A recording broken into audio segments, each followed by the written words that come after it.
Bonjour, j'espère que vous parlez anglais. Là, vous voyez une femme qui est rageuse et qui dit à Charlie Kirk, et tu vois ce qu'il prenait dans la tête. I love you. And you know what I think? I think you really want a big black dick up your ass. Mais c'est incroyable. Quand tu revois ces vidéos après donc son décès, tu te dis, cette femme, elle a une rage en elle. Et elle vient, elle lui dit des trucs tellement salaces. Je te les traduis pas, de toute façon, ça va faire sauter ma chaîne. Elle dit des trucs tellement salaces. Et... Well, you seem pleasant. Are you married? Was your mom married? Are you married? Because I got a call from the doctor. She missed her fucking abortion. You seem so sweet. Charlie, you seem so fucking stiff and white. Do you have a stick up your ass? Il la regarde en face, il dit, vous allez bien?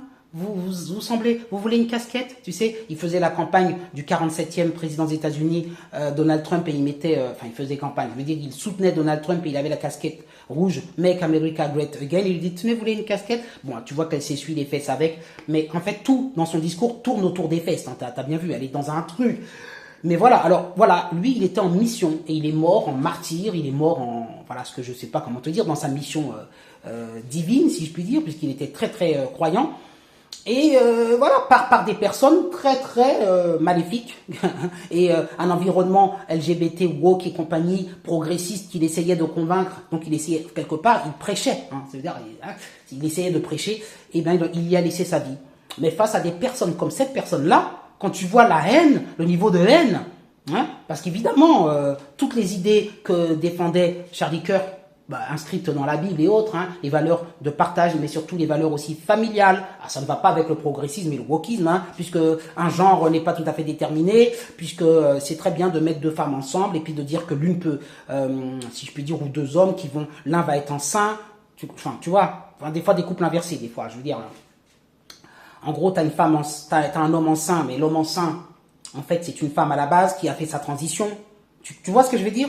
There's something wrong with being white? Charlie, is there something wrong with a stick in your ass is what I'm asking. I love you, Charlie. You're the best comedian. You're the best fucking comedian on. Do you want a hat? You're the best one. She wants a hat. Can you wear it? Mal dans le monde progressiste de madame, certainement. Et alors, évidemment, face à Charlie Kirk qui lui explique que tout ça, c'est satanique, que tout ça, ça n'a aucun sens, que tout ça, c'est... Ah bah oui, et voilà. Donc là, t'as vraiment... bon, voilà, un affrontement idéologique ultra puissant. Mais je veux dire, je ne sais pas si vraiment le travail de Charlie Kirk a porté ses fruits ou portera ses fruits dans quelques années. Mais alors, pour cette dame-là qui était hostile à Charlie Kirk, waouh! Non, je crois qu'elle mourra avec ses idées et je pense qu'elle est contente que Charlie Kirk ne soit plus de ce monde. Hélas. Allez, mettez vos commentaires.